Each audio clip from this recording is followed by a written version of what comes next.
IELTS 15. Published by Cambridge University Press and Cambridge Assessment English 2020. This recording is copyright. Test 1. This is the IELTS listening test. You will hear a number of different recordings and you will have to answer questions on what you hear. There will be time for you to read the instructions and questions, and you will have a chance to check your work. All the recordings will be played once only. The test is in 4 parts. At the end of the test, you will be given 10 minutes to transfer your answers to the answer sheet. Now turn to Part 1.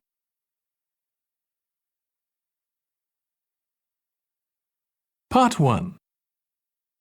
You will hear a woman phoning a friend to get information about a job agency. First, you have some time to look at questions 1 to 5.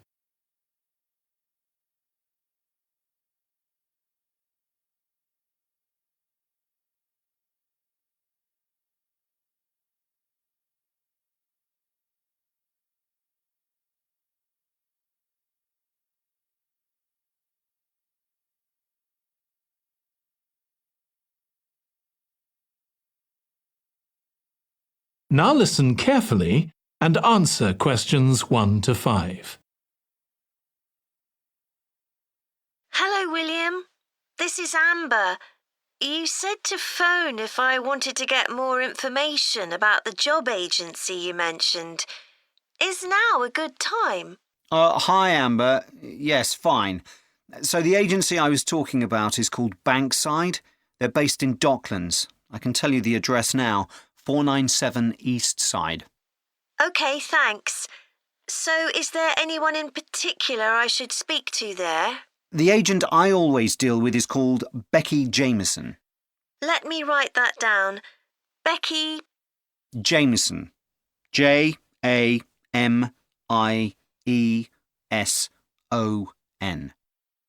Do you have her direct line? Yes, it's in my contacts somewhere. Right, here we are. 07866 510 333. I wouldn't call her until the afternoon if I were you. She's always really busy in the morning trying to fill last-minute vacancies. She's really helpful and friendly, so I'm sure it would be worth getting in touch with her for an informal chat. It's mainly clerical and admin jobs they deal with, isn't it? That's right. I know you're hoping to find a full-time job in the media eventually, but Becky mostly recruits temporary staff for the finance sector, which will look good on your CV and generally pays better too. Yeah, I'm just a bit worried because I don't have much office experience. I wouldn't worry. They'll probably start you as a receptionist or something like that. So what's important for that kind of job isn't so much having business skills or knowing lots of different computer systems, it's communication that really matters, so you'd be fine there. And you'll pick up office skills really quickly on the job. It's not that complicated. OK, good. So how long do people generally need temporary staff for? It would be great if I could get something lasting at least a month. That shouldn't be too difficult. But you're more likely to be offered something for a week at first, which might get extended. It's unusual to be sent somewhere for just a day or two. Right. I've heard the pay isn't too bad. Better than working in a shop or a restaurant. Oh, yes, definitely. The hourly rate is about £10, $11 if you're lucky. That's pretty good. I was only expecting to get £8 or £9 an hour. Before you hear the rest of the conversation, you have some time to look at questions 6 to 10.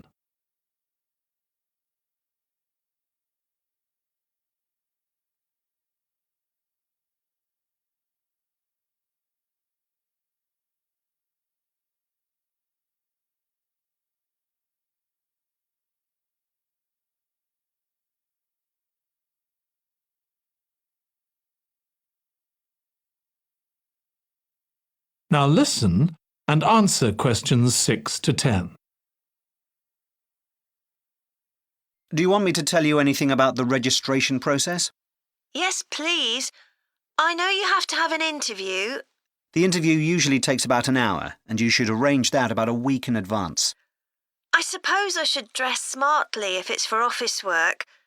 I can probably borrow a suit from Mum. Good idea. It's better to look too smart than too casual. Will I need to bring copies of my exam certificates or anything like that? No, they don't need to see those, I don't think. What about my passport? Oh yes, they will ask to see that. OK. I wouldn't get stressed about the interview, though. It's just a chance for them to build a relationship with you, so they can try and match you to a job which you'll like. So there are questions about personality that they always ask candidates, fairly basic ones, and they probably won't ask anything too difficult, like what your plans are for the future. Hope not. Anyway, there are lots of benefits to using an agency. For example, the interview will be useful because they'll give you feedback on your performance so you can improve next time. And they'll have access to jobs which aren't advertised. Exactly. Most temporary jobs aren't advertised. And I expect finding a temporary job this way takes a lot less time. It's much easier than ringing up individual companies. Yes, indeed. Well, I think I've covered everything. That is the end of part 1. You now have 1 minute to check your answers to part 1.